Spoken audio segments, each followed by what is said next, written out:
അമൃത് Veni life quit presents daily news സായാഹ്ന വാർത്തകൾ powered by Pulimoottil silks KSFE in association with Joya Lucas.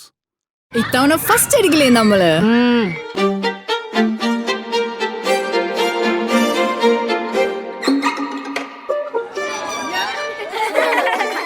കുട്ടികൾക്കൊക്കെ pain ശല്യം ഉണ്ടാകും. അതുകൊണ്ട് ലൈസ് കിറ്റ് ഉപയോഗിച്ച് ക്ലാസ്സിൽ വരാൻ പ്രത്യേക ശ്രദ്ധിക്കണം. ലൈസ് കിറ്റ് ലൈസ് റിമൂവർ പെയിൻ ശല്യത്തിൽ നിന്നും ഉടനടി ആശ്വാസം. നമസ്കാരം, ഞാൻ ഡേസി ബിജു.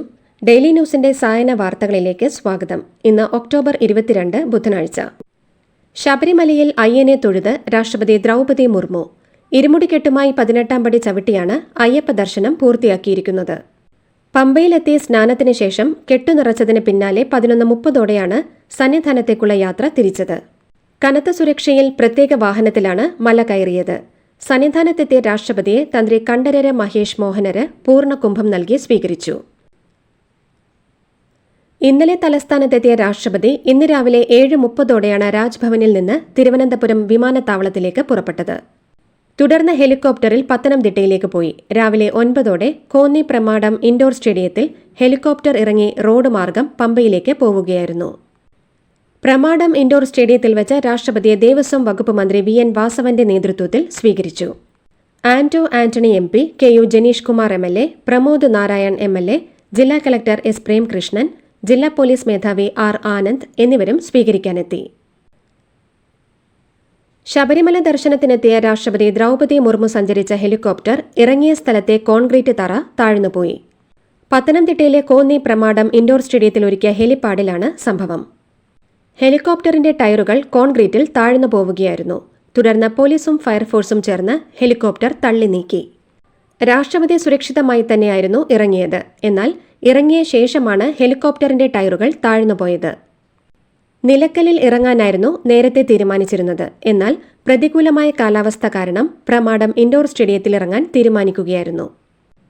രാവിലെയോടെയായിരുന്നു പ്രമാടത്ത് ഹെലികോപ്റ്റർ വന്നിറങ്ങാനുള്ള ഹെലിപാഡ് നിർമ്മാണം പൂർത്തിയായത്. അതുകൊണ്ട് കോൺക്രീറ്റ് പ്രതലം ഉറച്ചിരുന്നില്ല. കോൺക്രീറ്റ് ഇട്ട് 12 മണിക്കൂർ തികയും മുൻപ് ഹെലികോപ്റ്റർ ഇറക്കിയതിനാലാണ് ടയറുകൾ താഴ്ന്നുപോയത്. അതേസമയം രാഷ്ട്രപതിയുടെ സന്ദർശനവുമായി ബന്ധപ്പെട്ട് യാതൊരു സുരക്ഷാ വീഴ്ചയും ഉണ്ടായിട്ടില്ലെന്നും നിശ്ചയിച്ചതിൽ നിന്ന് 5 അടി മാറിയാണ് ഹെലികോപ്റ്റർ ലാൻഡ് ചെയ്തതെന്നും സംസ്ഥാന പോലീസ് മേധാവി റവാഡ ചന്ദ്രശേഖർ പറഞ്ഞു. ശബരിമല സ്വർണ്ണക്കടത്തുമായി ബന്ധപ്പെട്ട് ദേവസ്വം ബോർഡ് അംഗങ്ങളും ജീവനക്കാരും ആർക്കോ വേണ്ടി പ്രവർത്തിച്ചുവെന്നും രേഖകളിൽ നിന്നു തന്നെ അട്ടിമറി വ്യക്തമെന്നും SIT ഹൈക്കോടതിയെ അറിയിച്ചു. രേഖകൾ കൈമാറുന്നതിൽ ബോർഡിന് വൈമുഖ്യമുണ്ടെന്നും നിരവധി തവണ ആവശ്യപ്പെടുമ്പോഴാണ് രേഖകൾ കൈമാറുന്നതെന്നും SIT വ്യക്തമാക്കുന്നു. കവർച്ച മറയ്ക്കാൻ ഇപ്പോഴത്തെ ബോർഡും ശ്രമിച്ചെന്ന നിഗമനത്തിലേക്കാണ് കോടതി എത്തിയിരിക്കുന്നത്. ശബരിമല സ്വർണ്ണക്കൊള്ളയിൽ ഉദ്യോഗസ്ഥരെ പഴിച്ച് Devaswom board president PS Prashanth. ഉദ്യോഗസ്ഥർ ഒന്നും അറിയിച്ചിട്ടില്ലെന്നും 2025 ഉണ്ണികൃഷ്ണൻ പോറ്റിക്ക് പാളികൾ കൊടുത്തുവിടാൻ താൻ നിർദ്ദേശം നൽകിയിട്ടില്ലെന്നും പ്രശാന്ത് പറഞ്ഞു. കൂടാതെ പ്രസിഡന്റ് നിർദ്ദേശിച്ചു എന്നത് ഉത്തരവിലെ പിഴവാണെന്നും ഇതു തിരുത്താൻ ഹൈക്കോടതിയെ സമീപിക്കുമെന്നും പ്രശാന്ത് പ്രതികരിച്ചു. സർക്കാർ മെഡിക്കൽ കോളേജുകളിൽ വിതരണം ചെയ്ത ഹൃദയ ശസ്ത്രക്രിയ ഉപകരണ കുടിശ്ശിക തീർത്ത് തന്നില്ലെങ്കിൽ സ്റ്റോക്ക് തിരിച്ചെടുക്കുന്നതിൽ നിന്ന് പിന്നോട്ടില്ലെന്ന് വിതരണക്കാർ വ്യക്തമാക്കി. നിയമവഴികളടക്കം പരിശോധിക്കാൻ വിതരണക്കാരുടെ യോഗം തീരുമാനിച്ചു. 159 കോടി രൂപയാണ് ഹൃദയ ശസ്ത്രക്രിയ വിതരണക്കാർക്ക് മാത്രം ആരോഗ്യവകുപ്പ് കുടിശ്ശികയായി നൽകാനുണ്ടായിരുന്നത്.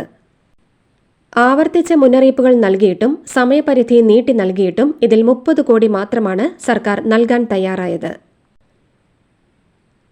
കേരളത്തിൽ ദേശീയ വിദ്യാഭ്യാസ നയം നടപ്പാക്കില്ലെന്നും PM ശ്രീ പദ്ധതിയുടെ ഫണ്ട് വാങ്ങിയാൽ അത് നടപ്പാക്കേണ്ടി വരുമെന്നും CPI സംസ്ഥാന സെക്രട്ടറി ബിനോയ് വിശ്വം.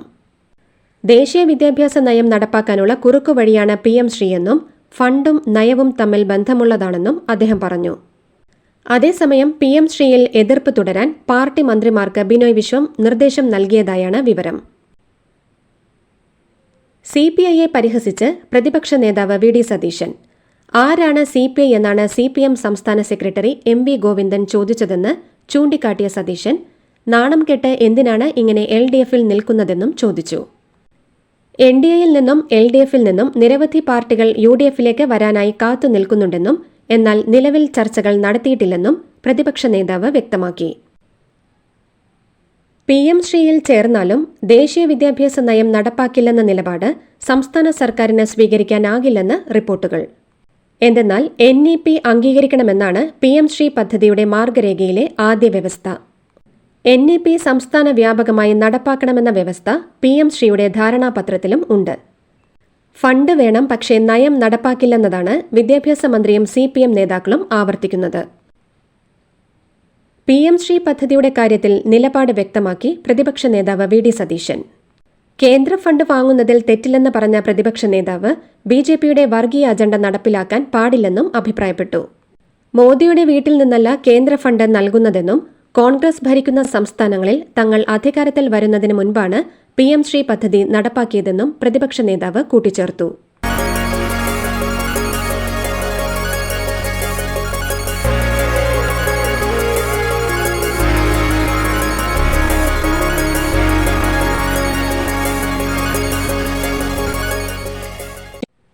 മുഖ്യമന്ത്രി പിണറായി വിജയൻ പങ്കെടുക്കുന്ന ഒമാനിലെ പ്രവാസി സംഗമം 24-ന് മസ്കറ്റിൽ, 25-ന് സലാലയിലും സംഗമം ഒരുക്കിയിട്ടുണ്ട്. 26 വർഷത്തിന് ശേഷം ആദ്യമായാണ് കേരള മുഖ്യമന്ത്രി ഒമാൻ സന്ദർശിക്കുന്നത്. ഒമാനിലെ പരിപാടികളിൽ ഇന്ത്യൻ സോഷ്യൽ ക്ലബ്ബ്, കേരള വിങ്ങും മലയാളം മിഷനും ലോക കേരള സഭയുമാണ് സംഘാടകർ. മന്ത്രി സജി ചെറിയാൻ, നോർക്ക ഡയറക്ടർ വിൽസൺ ജോർജ്, വ്യവസായികളായ MA യൂസഫ് അലി, ഗർഫാർ മുഹമ്മദ് അലി തുടങ്ങിയവരും ഒമാനിലെ പരിപാടികളിൽ പങ്കെടുക്കും. തദ്ദേശ തിരഞ്ഞെടുപ്പ് വിജ്ഞാപനത്തിന് മുൻപേ കിഴക്കമ്പലം പഞ്ചായത്തിൽ 2020 സ്ഥാനാർത്ഥികളെ പ്രഖ്യാപിച്ചു. കിഴക്കമ്പലം ഗ്രാമപഞ്ചായത്തിലെ 21 വാർഡിലെയും വാഴക്കുളം ബ്ലോക്ക് പഞ്ചായത്തിലെ 3 ഡിവിഷനുകളിലെയും എറണാകുളം ജില്ലാ പഞ്ചായത്ത് വെങ്ങോല ഡിവിഷനിലെയും 25 സ്ഥാനാർത്ഥികളെയാണ് പ്രഖ്യാപിച്ചത്. 90% സ്ത്രീ സംവരണം ഉറപ്പാക്കിയാണ് സ്ഥാനാർത്ഥി നിർണയം പൂർത്തിയാക്കിയതെന്ന് 2020 പാർട്ടി അധ്യക്ഷൻ സാബു M ജേക്കബ് വ്യക്തമാക്കി. മാങ്ങയാണ് തെരഞ്ഞെടുപ്പ് ചിഹ്നം. കേന്ദ്രമന്ത്രി സുരേഷ് ഗോപിയുടെ വാഹനം തടഞ്ഞു നിർത്തി നിവേദനം നൽകാൻ ശ്രമിച്ചയാളെ BJP പ്രവർത്തകർ പിടിച്ചുമാറ്റി. കേന്ദ്രമന്ത്രിയുടെ വാഹനം പെട്ടെന്ന് തടഞ്ഞതോടെ പ്രവർത്തകരിലൊരാൾ നിവേദനം നൽകാനെത്തിയയാളെ കയ്യേറ്റം ചെയ്യാൻ ശ്രമിച്ചെങ്കിലും മറ്റു നേതാക്കൾ ഇടപെട്ട് തടയുകയായിരുന്നു. കല്ലാടംപൊയ്ക്ക് സ്വദേശി ഷാജിയാണ് നിവേദനവുമായി എത്തിയത്. കയ്യിൽ നിവേദനമുണ്ടായിരുന്നെങ്കിലും ഒന്നും എഴുതിയിരുന്നില്ല എന്ന് പിന്നീട് വ്യക്തമായി. വയനാട്ടിൽ ആദിവാസി വിഭാഗക്കാരായ റെസിഡൻഷ്യൽ സ്കൂളിൽ 127 പെൺകുട്ടികൾ ജൂലൈ മുതൽ താമസിക്കുന്നത് സ്കൂളിലെ 3 ക്ലാസ് മുറികളിൽ. എല്ലാവർക്കും കൂടി ഉപയോഗിക്കാൻ ആകെ ഒറ്റ ശുചിമുറി മാത്രമാണ് ഇവിടെയുള്ളത്. മന്ത്രി OR കേളുവിന്റെ പഞ്ചായത്തായ തിരുനെല്ലിയിലാണ് മനുഷ്യത്വമില്ലാത്ത ഈ നടപടി. എന്നാൽ ഹോസ്റ്റൽ അപകടാവസ്ഥയിലായതുകൊണ്ടാണ് കുട്ടികളെ ക്ലാസ് മുറികളിലേക്ക് മാറ്റേണ്ടി വന്നതെന്നും സ്കൂൾ ആറളത്തേക്ക് മാറ്റാനുള്ള നടപടിയിലാണെന്നും സൂപ്രണ്ട് പറഞ്ഞു. താമരശ്ശേരിയിലെ അറവ് മാലിന്യ സംസ്കരണ പ്ലാന്റിനെതിരായ സമരത്തിനിടെയുണ്ടായ സംഘർഷത്തിൽ DYFI നേതാവ് ഉൾപ്പെടെ 321 പേർക്കെതിരെ കേസെടുത്തു. പ്രതികളെ പിടികൂടാൻ പോലീസ് വ്യാപക തെരച്ചിലാണ് നടത്തുന്നത്. കണ്ണൂർ റേഞ്ച് DIG സ്ഥലത്ത് ക്യാമ്പ് ചെയ്യുന്നുണ്ട്. DYFI കൊടുവള്ളി ബ്ലോക്ക് പ്രസിഡന്റും ബ്ലോക്ക് പഞ്ചായത്ത് അംഗവുമായ T മെഹറൂഫാണ് 1ാം പ്രതി. കലാപം, വഴിതടയൽ, അന്യായമായി സംഘം ചേരൽ തുടങ്ങിയ വകുപ്പുകളാണ് ചുമത്തിയിരിക്കുന്നത്. കോഴിക്കോട് താമരശ്ശേരി ഫ്രഷ് കട്ട് അറവ് മാലിന്യ സംസ്കരണ പ്ലാന്റ് വിരുദ്ധ സമരത്തിനിടെയുണ്ടായ സംഘർഷത്തിന്റെ കൂടുതൽ CCTV ദൃശ്യങ്ങൾ പുറത്തുവന്നു. മുഖം മറച്ചാണ് അക്രമികൾ സ്ഥലത്തെത്തിയത്. ഭീതിപ്പെടുത്തുന്ന ആക്രമണമാണ് നടന്നതെന്ന് താമരശ്ശേരി ഫ്രഷ് കട്ട് മാലിന്യ സംസ്കരണ പ്ലാന്റിലെ തൊഴിലാളികൾ പറഞ്ഞു. പരിക്കേറ്റവരെ ആശുപത്രിയിലേക്ക് മാറ്റാനെത്തിയ ആംബുലൻസ് കടത്തിവിട്ടില്ലെന്നും തൊഴിലാളികൾ ആരോപിച്ചു. മെമ്മറി കാർഡ് വിവാദവുമായി ബന്ധപ്പെട്ട് താരസംഘടന അമ്മയിൽ തെളിവെടുപ്പ്. 5-അംഗ കമ്മീഷൻ രൂപീകരിച്ചാണ് തെളിവെടുപ്പ് നടക്കുന്നത്. മെമ്മറി കാർഡ് വിവാദത്തിൽ ഉൾപ്പെട്ട നടിമാരെ വിളിച്ച് മൊഴിയെടുക്കുന്നുണ്ട്. ഓഗസ്റ്റ് 21-നായിരുന്നു മെമ്മറി കാർഡ് വിവാദവുമായി ബന്ധപ്പെട്ട് ആഭ്യന്തര അന്വേഷണത്തിന് 5-അംഗ സമിതി രൂപീകരിച്ചത്. 60 ദിവസത്തിനുള്ളിൽ റിപ്പോർട്ട് സമർപ്പിക്കാനും എക്സിക്യൂട്ടീവിൽ അന്ന് തീരുമാനമായിരുന്നു. മലപ്പുറം കോട്ടക്കലിൽ തെരുവ് നായയുടെ ആക്രമണത്തിൽ 8 വയസ്സുകാരന് പരിക്കേറ്റു. വീട്ടിൽ കിടന്നുറങ്ങുകയായിരുന്ന കുട്ടിയെ തെരുവ് നായ വീടിനകത്ത് കയറിയാണ് കടിച്ചത്. വളപ്പിൽ ലുക്മാന്റെ മകൻ മിസഹാബിനാണ് നായയുടെ കടിയേറ്റത്. കുട്ടിയെ കോട്ടക്കലിലെ സ്വകാര്യ ആശുപത്രിയിൽ പ്രവേശിപ്പിച്ചിരിക്കുകയാണ്. പ്രദേശത്ത് തെരുവ് നായ ശല്യം രൂക്ഷമാണെന്നും എത്രയും പെട്ടെന്ന് അധികൃതർ നടപടിയെടുക്കണമെന്നും നാട്ടുകാർ പ്രതികരിച്ചു. പാലക്കാട് കാഞ്ഞിരപ്പുഴയിൽ വാക്കോടൻ അംബികയുടെ വീട്ടുമുറ്റത്തുണ്ടായിരുന്ന വളർത്തുനായയെ പുലി റാഞ്ചിക്കൊണ്ടുപോയി. വീടിന് തൊട്ടടുത്തു നടന്ന ഈ സംഭവം CCTV ദൃശ്യങ്ങളിലൂടെയാണ് വീട്ടുകാർ അറിഞ്ഞത്. വളർത്തുനായയെ എല്ലായിടത്തും അന്വേഷിച്ചിട്ടും കാണാതെ വന്നപ്പോഴാണ് വീട്ടുകാർ CCTV പരിശോധിച്ചത്. വീട്ടുമുറ്റത്ത് കിടക്കുകയായിരുന്ന വളർത്തുനായയെ കടിച്ചെടുത്ത പുലി ഇരുട്ടിലേക്ക് മറയുന്നത് ദൃശ്യങ്ങളിൽ കാണാം. കൺഗ്രാചുലേഷൻസ് മിടുക്കിയാട്ടോ. പൈലറ്റ് ആവണമെന്ന് പറയണേ. അവളുടെ ആഗ്രഹമല്ലേ, അവള് പറക്കട്ടെ. ചെലവ് എത്രയാന്ന്? KSFEയുടെ പുതിയ ഹാർമണി ചുറ്റി ചേരണം. കണ്ണടച്ചു തുറക്കും മുമ്പ് അവളുടെ +2 കഴിയില്ലേ. കടം വാങ്ങാതെയും സ്ഥലം വിൽക്കാതെയും കുട്ടികളെ പഠിപ്പിക്കാം. KSFE ഹാർമണി ചിട്ടികൾ. KSFE ഹാർമണി ചുറ്റിയിൽ ചേരുന്ന 100 ഭാഗ്യശാലികൾക്ക് സിംഗപ്പൂർ യാത്ര സൗജന്യം. പ്രശസ്ത ഹിന്ദി ഗായകനും നടനുമായ ഋഷഭ് ടണ്ടൻ അന്തരിച്ചു. ഹൃദയാഘാതത്തെ തുടർന്നായിരുന്നു വിയോഗം. ദില്ലിയിൽ വച്ചായിരുന്നു അന്ത്യം. കുടുംബത്തോടൊപ്പം ദീപാവലി ആഘോഷിക്കാൻ എത്തിയതായിരുന്നു ഋഷഭ്. സംഗീത സംവിധായകൻ കൂടിയായിരുന്ന ഋഷഭ് ടണ്ടൻ ഫക്കീർ എന്ന പേരിലാണ് സംഗീത ലോകത്ത് അറിയപ്പെട്ടിരുന്നത്. കർണാടകയിലെ പുത്തൂരിൽ അനധികൃത കന്നുകാലി കടത്തിനിടെ മലയാളിയായ ലോറി ഡ്രൈവർക്ക് വെടിയേറ്റു. കാസർഗോഡ് സ്വദേശി അബ്ദുള്ളയ്ക്കാണ് വെടിയേറ്റത്.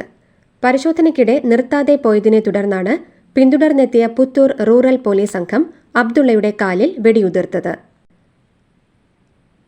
മുൻ പഞ്ചാബ് DGP ആയിരുന്ന മുഹമ്മദ് മുസ്തഫ, ഭാര്യയും മുൻ മന്ത്രിയുമായിരുന്ന റസിയ സുൽത്താന എന്നിവർക്കെതിരെ കൊലപാതക കേസ് രജിസ്റ്റർ ചെയ്തു.